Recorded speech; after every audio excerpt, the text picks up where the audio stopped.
Have you ever wondered how the Roman Empire survived against impossible odds during its final days? While names like Julius Caesar and Augustus are remembered by millions, one man who may have saved the Western Roman Empire has almost been forgotten by history. His name was Flavius Aetius, the general known as the last of the Romans. This is the incredible story of the man who stood against Attila the Hun and changed the course of European history. Flavius Aetius was born around 391 AD, during a time when the Western Roman Empire was already weakening. Powerful enemies surrounded Rome, and political corruption had become common. As a young boy, Aetius was sent as a hostage first to the Visigoths and later to the Huns. While this may sound like a terrible fate, it became the greatest education of his life. Living among these warrior cultures allowed him to understand their tactics, leadership, and way of fighting better than almost any Roman commander of his time. When Aetius returned to the Roman Empire, he quickly proved himself as a brilliant military leader.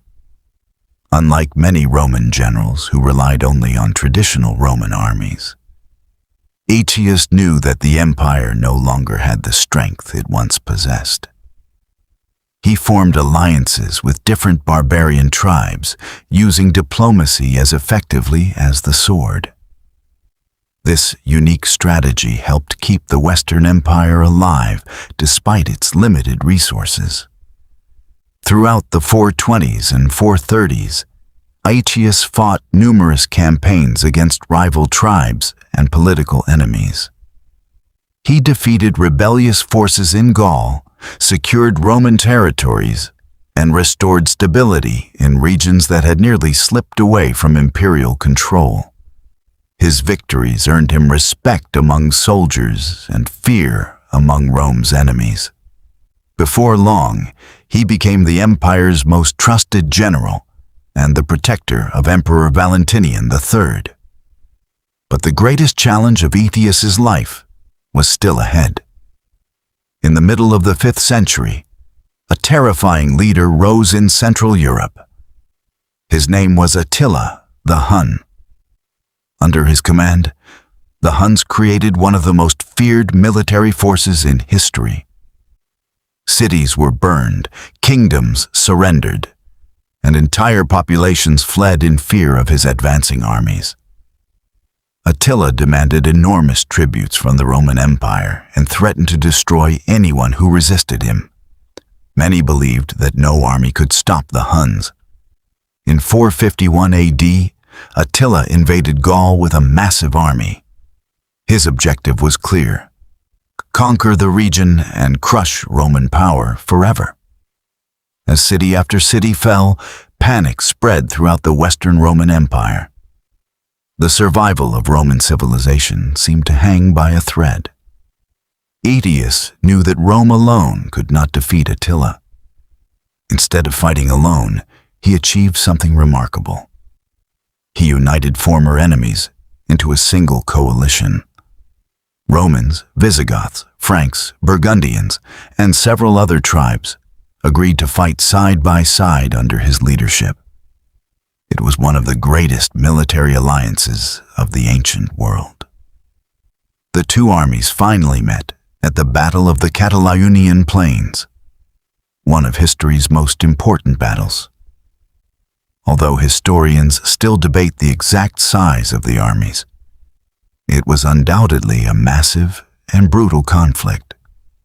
The fighting lasted for hours, with thousands of soldiers clashing across the battlefield. The Visigothic king Theodoric I was killed during the battle, but his warriors continued fighting with incredible determination. Aetius carefully positioned his forces, using both Roman discipline and the strengths of his allied armies. His strategic planning prevented Attila from breaking through the coalition's lines. By the end of the battle, Attila was forced to retreat into his fortified camp. Facing heavy losses and unable to achieve victory, the Hun king eventually withdrew from Gaul. It was one of the very few major defeats of Attila's military career. The victory at the Catalaunian Plains was more than just a battlefield success. It prevented Attila from dominating Western Europe and gave the Roman Empire valuable time to survive. Many historians consider it one of the turning points in European history. Without Aetius, the political and cultural future of Europe might have been completely different. However, triumph did not bring peace. Only a year later, Attila invaded Italy itself. Once again, Aetius organized the defense of the empire, despite having limited troops and resources.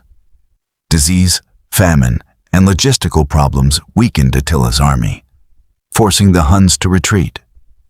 Soon afterward, Attila died unexpectedly in 453 AD, bringing an end to the greatest threat Rome had faced in generations. Ironically, Aetius' greatest enemy was not Attila, but his own emperor. Emperor Valentinian III became increasingly suspicious of Aetius's growing popularity and influence. Court officials convinced the emperor that the famous general might seize the throne. Instead of rewarding the man who had repeatedly saved the empire, Valentinian chose betrayal. In September 454 AD, Aetius entered the imperial palace for what seemed like a routine meeting. Without warning, Emperor Valentinian III personally drew his sword and murdered his own greatest general. According to the Roman historian Sidonius Apollinaris, one observer compared the emperor's action to cutting off his own right hand with his left. The consequences were disastrous. Only 6 months after Aetius's death, Valentinian III himself was assassinated by former followers of Aetius. Without its greatest commander, the Western Roman Empire rapidly collapsed. In 476 AD, just 22 years after Aetius's murder, the last Western Roman emperor was deposed, marking the traditional end of the Western Roman Empire. Today, Flavius Aetius remains one of history's most overlooked military geniuses. He mastered diplomacy, united rival nations, defeated one of history's most feared conquerors, and delayed the fall of an empire that had ruled much of the known world for centuries. Yet, unlike Caesar or Alexander the Great, his name is rarely remembered. Perhaps history should remember him not only as the last of the Romans, but as the man who stood between Europe and destruction. His story reminds us that some of the greatest heroes are not always the most famous, but their actions can shape the fate of civilizations forever.